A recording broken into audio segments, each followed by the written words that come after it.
Então estamos continuando o nosso estudo sobre agora a rejeição de Jesus, seu ministério na terra, o rei chegou, o anúncio e os resultados desse anúncio. E nós estamos lendo Lucas capítulo 5, versículo 17.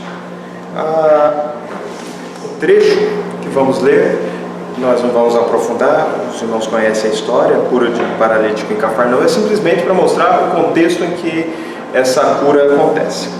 Ora, aconteceu que num daqueles dias estava ele ensinando e achavam-se ali assentados fariseus e mestres da lei, vindos de onde? De todas as aldeias da Galileia, da Judéia e de onde? De Jerusalém. E o poder do Senhor estava com ele para curar.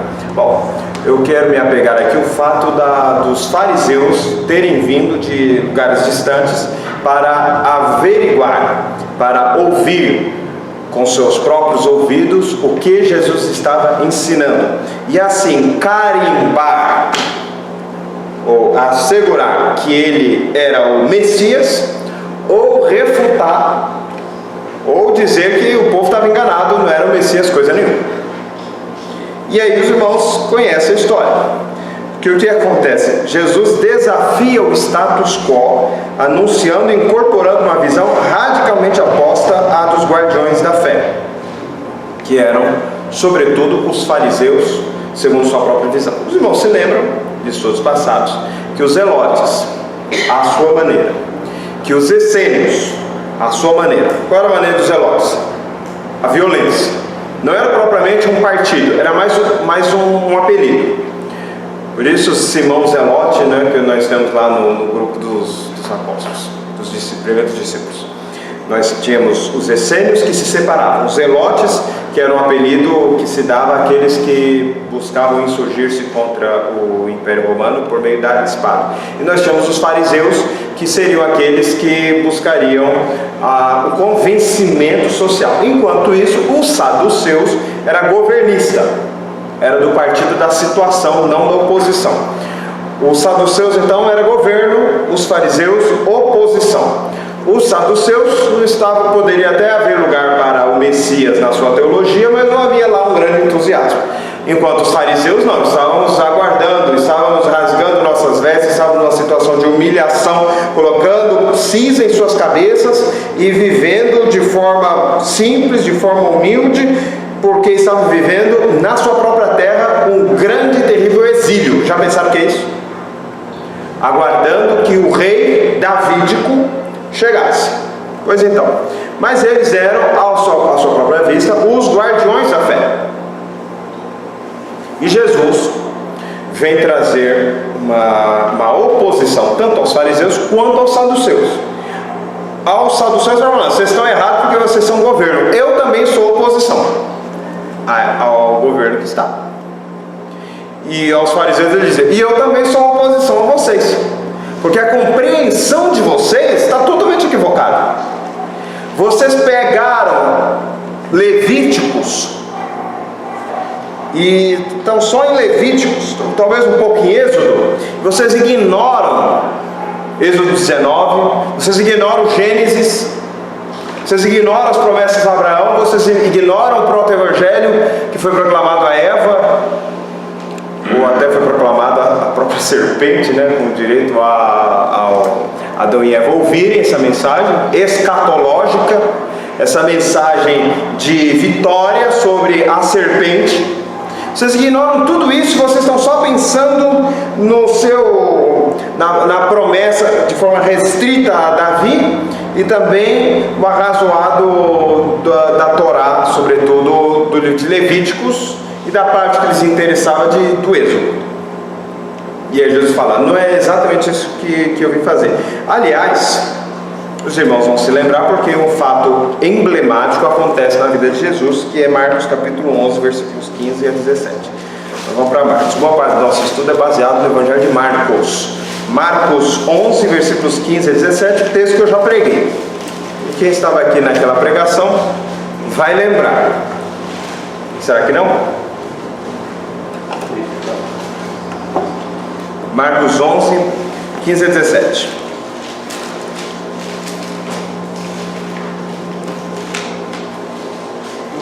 Os irmãos lembram da minha pregação nesse texto? Vamos ver se lembra.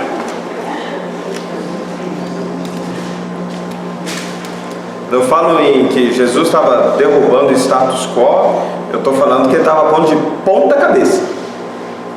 Situação diametralmente oposta. Eu não estava dando uma reforminha nem passando uma maquiagem. Exatamente o inverso daquilo que se pensava. E foram para Jerusalém. Entrando ele no templo, passou a expulsar os que ali vendiam e compravam, derrubou as mesas dos cambistas e as cadeiras dos que vendiam pombas. Não permitiam que alguém conduzisse qualquer utensílio pelo templo. E também os ensinava, dizia: não está escrito: a minha casa será chamada casa de oração para quem? Para todos os povos. Todas as nações, todos os povos. Vós, porém, a tendes transformado em covil de salteadores. O texto está falando que estava sendo vendido no templo, não é isso? A pergunta é: onde no templo? Eu já preguei sobre isso. Faz algum tempo, mas eu preguei. No pátio dos gentios? No pátio. De quem? Dos gentios? Dos gentios. No pátio dos gentios podiam entrar qualquer um. As mulheres judias. Você está pensando que a mulher era discriminada no Antigo e no Novo Testamento? Então pensa o seguinte: a mulher podia entrar no andar acima, mas os homens gentios não. Eles não tinham acesso ao lugar que as mulheres tinham acesso. Então, às vezes há algumas interpretações bastante equivocadas sobre o que o texto bíblico ensinava. A questão é: qual que era a esperança dos fariseus para o Messias? O Messias ia fazer o quê? Expulsar os romanos? Expulsar os romanos. Quem são os romanos? Gentios. Aí Jesus chega no templo, ele expulsa os judeus para que os romanos possam cultuar. Já pensou o que é isso? É quase um ato subversivo de Jesus. Mas aí ele fala: vocês não lembram o que está escrito? A minha casa será chamada casa de oração para quem? Para vocês apenas? Para todas as nações, todos os povos, todas as etnias. A minha casa é luz para as nações. Não é só para vocês. Vocês pegaram a parte que era para dividir e vocês sufocaram e transformaram, dizendo: porque gentio tanto faz. Então vocês transformaram isso numa feira ao ar livre, um lugar que era de oração. Mal comparando, seria a mesma coisa colocar aqui dentro, fazer um bazar aqui dentro do templo na hora do culto. Se a gente não admite nem ensaio fora do templo, no momento que está acontecendo o culto, avalia dentro. Na cabeça do fariseu, o bazar, mal comparando, estava acontecendo ali fora, no pátio. Mas na cabeça de Jesus, ele estava acontecendo no templo, no púlpito. É totalmente diferente. Vejam como que a mentalidade é totalmente oposta, porque a teologia de Jesus é muito diferente da teologia dos fariseus. A teologia do fariseu é: vamos ser purificados dos gentios, para que eles sejam castigados. Qual é a teologia de Jesus? Nós vamos nos purificar para cumprirmos a nossa missão de luz para os gentios, para as nações. É totalmente oposta. Então eu lhes pergunto: qual que é a reação que os irmãos esperariam então dos fariseus e dos saduceus? Né? Qual que é a reação? Nós precisamos nos livrar desse homem. Para o saduceu era mais fácil. Esse homem vai botar o povo, porque o povo está com ele. Vai colocar o povo contra nós. Nós vamos perder o nosso lugar. Os romanos vão sufocar a rebelião. E aí nem para nós e nem para eles. E o fariseu qual que era? Não, está totalmente errado. Aquilo que ele está contando é uma subversão da religião. A religião é nos purificar dos gentios e não nos purificar para os gentios. Ou seja, para onde quer que Jesus estivesse indo, encontraria resistência. Se ele falasse ao Zelote: o meu reino não é deste mundo não, mas nós queremos que seja deste mundo. Sabe o crente que quer colocar a lei da Bíblia com respaldo do Estado? E goela abaixo dos cidadãos? Ao invés de convencer pela pregação da genuína palavra, ele quer transformar a palavra em lei para as pessoas cumprirem contra a sua própria vontade. É o zelote, é o partido do zelote. Aí Jesus fala: não é assim que funciona. Se alguém, ao invés de você obrigar o outro a te dar a túnica, se alguém te pedir a túnica, dele também a capa. Existem bens, irmãos, que são impenhoráveis desde as Escrituras. E existem elementos que era do vestuário que eram impenhoráveis. Salvo engano, a capa é exatamente um bem desse. Você poderia tirar os bens da pessoa, mas a capa não. É como se fosse algo para você se cobrir do sol e da noite você se cobrir no frio. A pessoa poderia ser o mais pobre que pudesse, mas uma capa ele precisava ter. Agora os irmãos pensam em Bartimeu jogando a capa para trás. O único bem que ele tinha. O único bem que ele tinha, qual que ele devia se apegar. Ele falou: ele levanta, ele te chama, ele diz: eu não vou precisar de capa. Aliás, jogada a capa, eu sei que eu vou voltar e eu vou encontrar. Se eu precisar, eu vou encontrar, porque eu vou voltar enxergando. Então ele largou a capa para trás, deu um salto e foi na direção de Jesus. E Jesus está falando: não é para você constranger o outro, você vai dar até o que você não precisa dar, que é impenhorável, que é a sua capa. Se te agredir, você não vai resistir. Isso você falando para um zelote, será que o zelote vai se agradar? Não, senhor. Quando o essênio, nós precisamos nos purificar dos gentios, nós precisamos nos purificar dos fariseus, nós precisamos nos purificar dos saduceus que corromperam a religião, nós vamos para o deserto. Aí Jesus fala: vocês estão colocando a luz para iluminar debaixo de um caixote. Vocês estão iluminando quem? E aí a igreja na Idade Média fez exatamente isso. Foi iluminar o nada. E nós às vezes também, né? Que a gente também só quer iluminar nós próprios. Então, está errado também. Aí o essênio falou: não, Jesus não está com nada não. Conseguiu desagradar todo mundo. E aqueles que iam até Jesus atrás de uma bênção, e mudou, né? Mudou o ser humano. Passa a anunciar aí na televisão: a partir de agora Jesus não vai abençoar com prosperidade, com dinheiro, mais ninguém. Vamos ver o que acontece no tempo. Vamos ver se vai encher ou vai esvaziar. A partir de agora não vai ter campanha dos 318 homens de Deus ungindo a chave da sua casa para que entre na sua casa uma Ferrari abençoada. Já pensou? Estão canceladas todas as campanhas e tardes da bênção para você ser abençoado. A partir de agora é só reunião de oração e jejum.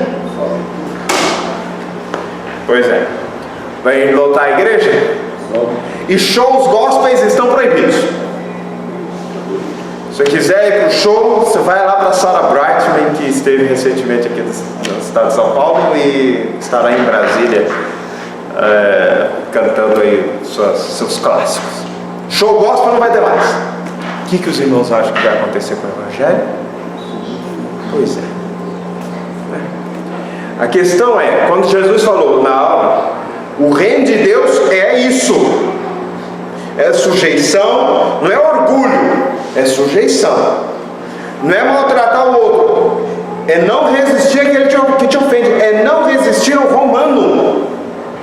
Mas calma aí, era isso que nós estávamos esperando? Era isso que nós aguardávamos? E aí Jesus ainda falava, como diz o pessoal, né, vinha com os dois pés no peito, falava: vocês vieram atrás de mim porque comeste pão e vos fartastes. E ele ainda dizia na cara, né? O que o povo começou a fazer? Foi se espalhar. Quem não comer do meu corpo não tem parte comigo. Meu corpo é verdadeira comida. Você tem que partilhar da minha tristeza, da minha luta. Você tem que comer o pão comigo. E aí as raposas têm têm as suas covas, onde podem dormir. O Filho do Homem não tem um travesseiro. Aí o pessoal foi se espalhando. E aí nós encontramos a oposição à sua missão no meio. Mas Jesus cumpre o seu propósito, que era o propósito de Israel. Porque quando nós vemos, e vamos ver daqui a pouco, que Jesus precisava cumprir algo escatológico. O que é escatologia? O que é escatológico? Vamos tornar aí em português. E se alguém não entender também alguma palavra minha, pode perguntar, qualquer hora. Qualquer hora. Hã? Estudo do quê? Das últimas coisas. Fim dos tempos. Fim dos dias. Escatologia. Então, quando eu falo que Jesus está fazendo algo escatológico, eu estou dizendo que o Antigo Testamento falava que aquilo iria acontecer nos últimos dias. Lembra da profecia de Joel? Nos últimos tempos, nos últimos dias, derramarei do meu espírito sobre toda a carne. Isaías, no fim dos dias, nos tempos, o caminho, Deus vai corrigir os caminhos, que está em cima põe para baixo, que está embaixo põe para cima, e aí não haverá mais obscuridade na terra. Os últimos dias estão acontecendo. E por aí vai. E por aí vai. Fim dos tempos, últimos dias. São expressões até para, normalmente, expressões sinônimas. Normalmente. Para fins de estudo, assim, escatológico. Então Jesus cumpre algumas coisas que o texto dizia que aconteceria no fim dos tempos. Nós vamos ver daqui a pouco alguma dessas coisas. Mas aqui há um outro assunto que eu achei bastante interessante para a gente compartilhar. Marcos capítulo 2, versículo 18 a 22. Marcos 2, 18 a 22. Boa parte do nosso estudo fica andando em Marcos. É uma opção dos nossos autores, cuja leitura eu sempre recomendo. Aliás, deixa eu perguntar. Faço propaganda, né? Compro o seu Drama das Escrituras. Fico feliz até que outra igreja também está lendo, né? Fazendo estudo. Eu incentivo, um livro excelente. E como é que está a leitura? Quem já terminou? Quem não aguentou de curiosidade terminou? Eu estou um pouco mais ou menos do que o senhor está falando, mas não terminei não. Alguém já terminou? Não. Não. Já terminou? Eu não consigo pegar. Esse aqui é porque eu estou trabalhando realmente no estudo bíblico, mas na minha leitura pessoal, se eu pego, eu não largo até a última folha. E quando chega na última folha, ainda me dá aquela tristeza que acabou, né? Sobretudo, se for nos romances, né, a gente até pensa, meu Deus, vamos ressuscitar aí parece aquele seriado da Netflix, o Gotham, fica ressuscitando, vamos ressuscitar os personagens, que pena que acabou. Livro desse aqui a gente sabe que não acaba, né, porque ainda não acabou, nós estamos ainda acontecendo todas essas histórias, nós vamos chegar nesse momento. Agora eu pergunto, quem está mais ou menos onde a gente está estudando? Levanta o braço. Está mais ou menos, mas está na região. Ainda não entrou em Atos, ainda está nos Evangelhos. Estou nos Evangelhos. Não entrei em Atos, porque dá para dividir aqui em Atos dos Apóstolos, naturalmente. Alguém ficou para trás? Quem ficou para trás?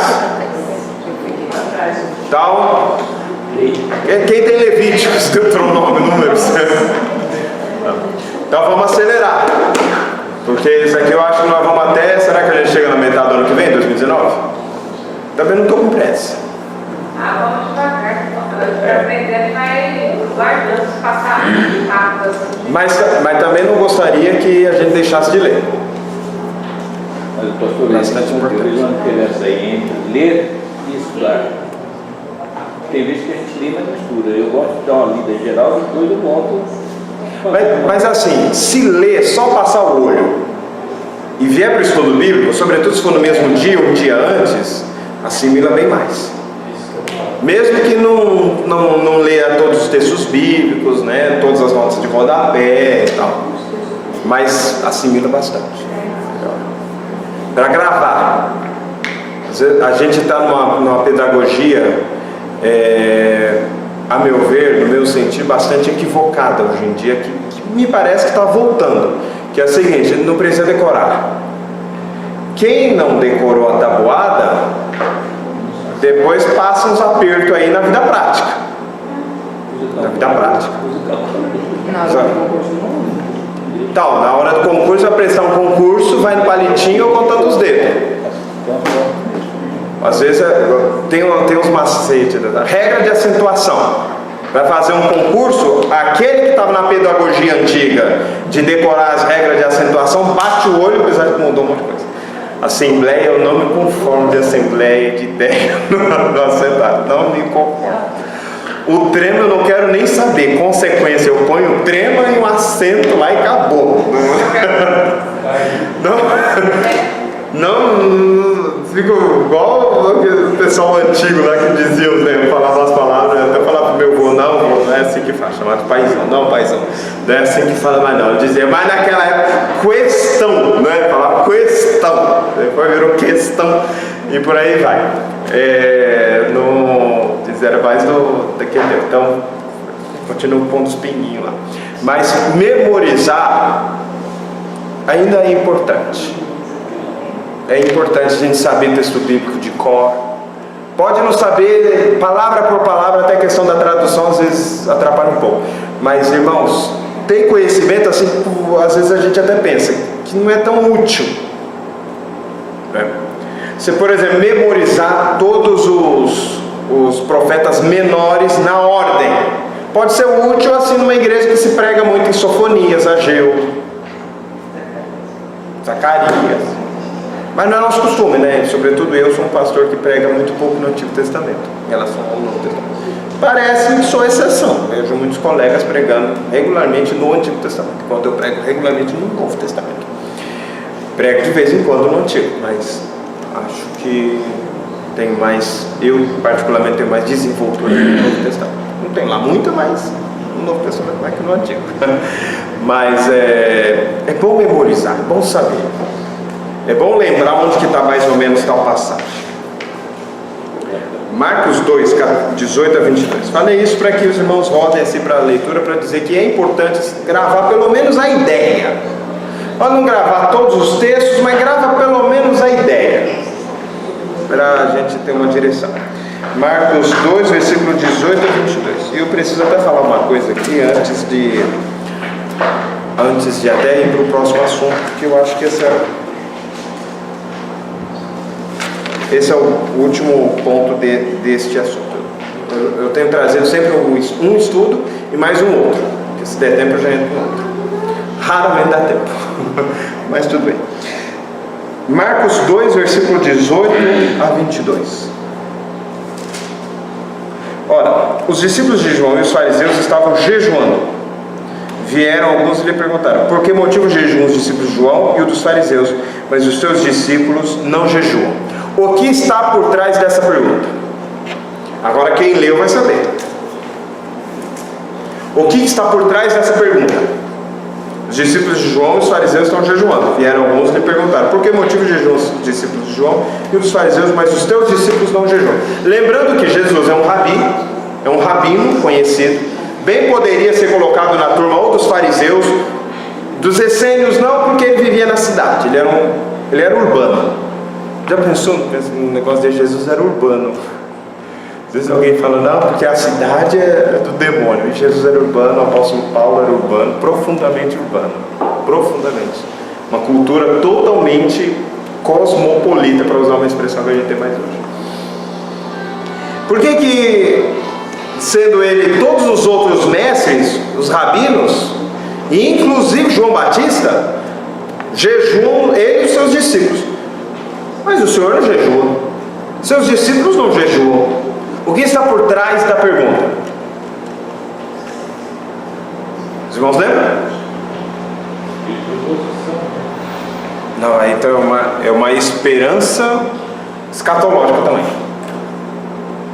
também é uma pergunta escatológica. Melhor, a resposta é escatológica. A pergunta pressupõe a questão. Qual que é a questão? Por que essas pessoas jejuavam? Para ser mais cheio do poder do Espírito Santo? Isso não faz parte da teologia judaica no momento. Era expiação? Hã? Era expiação? Também não, porque a expiação era sacrificial. Porque uma vez ao ano se jejuava pela expiação. Hã? No Antigo Testamento, uma vez ao ano jejuava. Então, mas a expiação, não, porque aqui eles jejuavam mais frequentemente. Não era... Mas tá ligado no... Esse é um jejum diferente.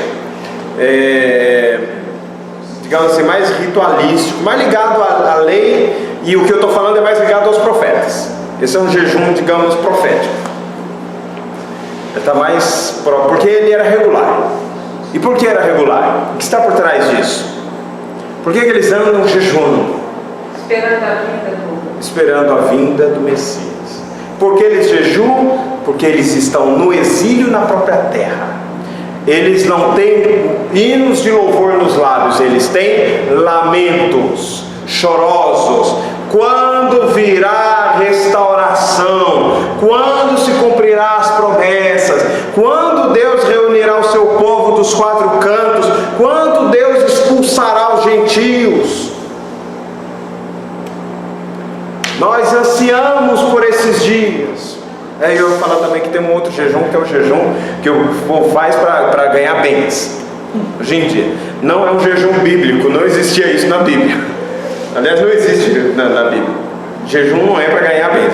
Estou jejuando para ganhar uma casa. Pastor, entrei numa rifa, fiz uma fezinha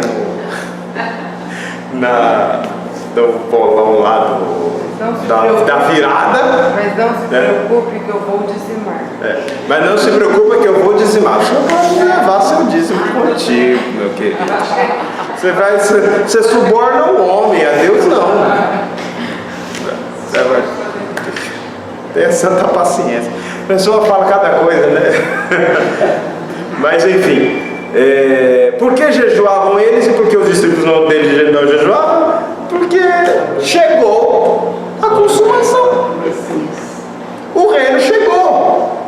O rei está entre vocês. Chegou. Aquilo que vocês ansiavam, que vocês jejuavam, que vocês se humilhavam, que vocês lamentavam. Lembre-se do jejum de Daniel. Não do início, que é a dieta. Lembre-se do jejum do fim do livro. Por que Daniel jejua? Porque ele está angustiado. Ele está angustiado. A profecia se cumpriu, mas não como ele esperava. Há o retorno para a terra prometida, começa a haver o retorno, mas não do jeito que ele esperava. Há um jejum de aflição. E aqui eles estão aflitos, eles estão jejuando, e normalmente eles jejuam porque eles são aflitos. Eles olham para os romanos e eles se entristecem. Eles olham para o templo, eles lembram da glória do Antigo Testamento e eles se entristecem. Eles lembram-se de Isaías, de Ezequiel, de Jeremias, de Daniel, de Joel, da profecia que o próprio Deus falou com Davi. E cadê o cumprimento? Ele estava esperando o rei sentar-se no trono e Jesus veio e começou a andar no meio dos pobres. Dos pobres. Não é esse aí, não é? Não é ele? Como é que é a história do seu nascimento? Manjedoura. Manjedoura? Não era no palácio? Né? Ou seja, e aí Jesus responde: o jejum de vocês acabou. Vai vir outro jejum. Mas eu vou falar quando eu corrigir as esperanças escatológicas de vocês. Que é exatamente o que ele vai falar em seguida. Cadê? Virou a página. Texto que é mesmo? É 2, 18 e 22. Isso, agora eu vou ler a resposta de Jesus. Respondeu Jesus: podem porventura jejuar os convidados para o casamento? Casamento, irmãos. Lembram das figuras do Antigo Testamento sobre a vinda do noivo? Os convidados para o casamento, enquanto o noivo está com eles, durante o tempo que estiver presente o noivo, não podem jejuar. Dias virão, contudo, em que lhe será tirado o noivo, e nesse tempo jejuarão. E aí ele já coloca uma nova interpretação que vai se tornar cada vez mais clara, porque ele vai corrigindo determinadas expectativas também que precisavam de uma retificação. Ele vai explicitar aquilo que no Antigo Testamento já existia enquanto uma perspectiva profética. O que é perspectiva profética? Eu estou aqui de frente para a rua. No meu olhar, existem árvores e eu que estou enxergando, eu vejo, os teólogos chamam as montanhas. Mas como aqui não tem montanha, tudo reto, então vou falar das árvores. Para mim, as árvores que eu estou vendo estão uma do lado da outra. Mas se eu chegar lá perto, eu vou ver que uma árvore está na frente e outra está atrás. Mas para mim que estou olhando ao distante, eu estou vendo todas lado a lado. E aqui, por que eu estou falando isso? Isso é a perspectiva profética. Jesus depois vai demonstrando que existem coisas que aconteceriam primeiro e outras aconteceriam depois. Para quem estava no Antigo Testamento olhando, eles viam como se estivessem do lado concomitantes. Mas agora Jesus está falando, mas eu estou mostrando que existem coisas que já acontecem, mas existem outras que vão acontecer depois. E aí eu vou mostrar. Aí lembra-se de Jesus para João, as coisas, vem e vê João, as coisas que certamente acontecerão. É difícil assim a gente às vezes botar em termos práticos e claros algumas coisas que os teólogos às vezes até tornam uma linguagem um pouco mais obscura. Mas existe um consenso entre os teólogos sistemáticos do reconhecimento da doutrina, da tensão do já e do ainda não. Existem coisas que já aconteciam, mas ainda não na sua plenitude.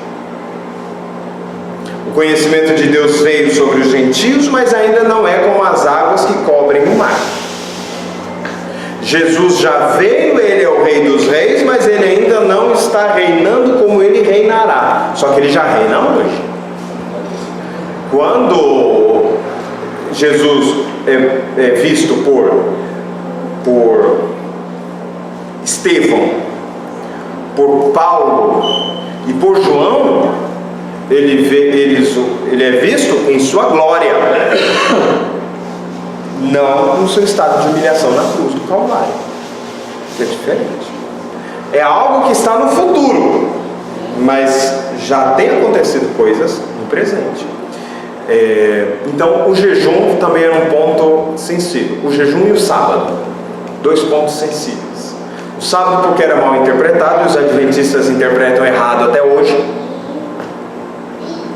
O sábado é um símbolo escatológico por excelência. Pensa num símbolo escatológico por excelência, é o sábado. Ele jamais foi feito como um meio de salvação. Ele foi feito como um meio de lembrança do Éden. Para você se aprofundar, você vai pegar e ler Hebreus capítulo 3 e 4. A argumentação dizem que foi o apóstolo Paulo que escreveu Hebreus. A argumentação que está lá, você não precisa nem ler nenhum teólogo. É claríssima. Agora, troca a palavra descanso por sábado, porque a palavra no grego é sabat, que é a transliteração do hebraico, Shabbat. É uma figura escatológica, é uma figura gloriosa, significa a expressão máxima das bem-aventuranças de Deus. E por isso existia o Shabbat semanal, o Shabbat a cada 7 anos e o Shabbat dos Shabbats, o máximo do Shabbat na terra, que era o ano do Jubileu. No ano do Jubileu, quem está endividado, acabou a dívida. No ano do Jubileu, quem é escravo, está liberto. No ano do Jubileu, quem vendeu a terra para saldar suas dívidas, retorna à terra da sua família. Se você é da tribo de Judá, comprou o território, algo dentro da tribo de Dan, no ano de Jubileu, volta para a tribo de Dan, porque a terra é do Senhor, a terra não é sua, a terra é de Deus. E aí é o supremo do Shabat. É um ano para você festejar o ano inteiro. Pensa num povo festeiro. É o povo hebreu, que nós procuramos imitar essas características, né? Fazer bastante festa. Inclusive nesse sábado nós vamos ter mais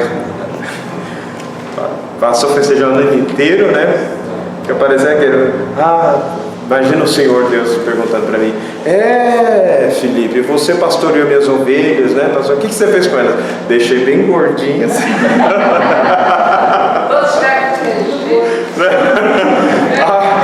Aboli o regime. A dieta, o jejum, nem pensar. Nós precisamos até fazer um jejum, né? Porque Jesus falou que chegou a época de jejuar. Então também não pode escapar do jejum. Mas, enfim, o que eu estou dizendo isso? É preciso fazer essa releitura, e Jesus faz essa releitura. Jesus faz uma releitura da lei e dos profetas. Não para dizer que a lei e os profetas estão errados, mas para dizer: gente, vocês estão interpretando errado, vocês estão lendo isso errado. O sábado, Jesus corrige, o sábado, vocês não foram criados para o sábado. Aliás, o sábado foi criado no 7º dia, e vocês foram criados no 6º. Ele foi santificado no 7º. Quem estava presente no 6º ainda não tinha sido informado que o 7º seria sagrado. Por que seria sagrado? Porque o homem iria largar suas atividades e ele ia direto para a igreja, para estar com o Senhor. Só que ele próprio era a igreja, ele e a mulher. E depois era para ter os filhos e tal, todo mundo lá. É fazer essa releitura, mas essa releitura trouxe bastante oposição. Isto posto, continuamos na semana que vem. E aí os irmãos vão lembrar que eu tenho que falar alguma coisa sobre a igreja crescer em número. Se essa é uma ideia dos pastores que são pragmáticos, crescimento numérico, ou se isso tem algum fundamento bíblico. Será que isso é uma simples vaidade dos pastores? Augusto Nicodemos escreveu um artigo que foi o seguinte: por que normalmente os pastores mais ortodoxos têm igrejas minúsculas? São pastores de igrejas minúsculas. Foi o Augusto Nicodemos que escreveu. Os pastores mais ortodoxos são pastores de igrejas minúsculas, normalmente.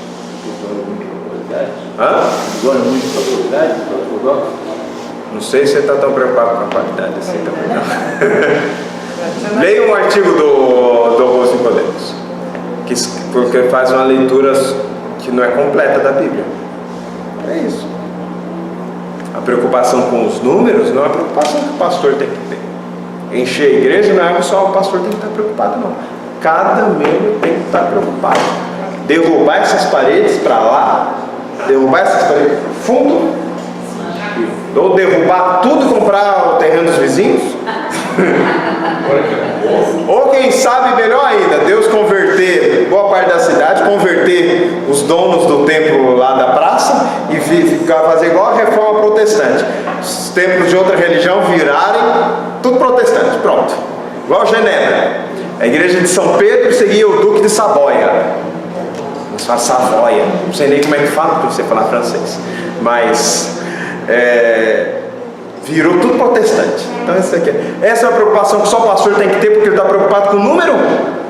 Isso é uma visão missional das Escrituras, do Antigo e do Novo Testamento. Mas isso é assunto para a próxima quarta-feira. Vamos ficar de pé e vamos orar, encerrando o nosso culto.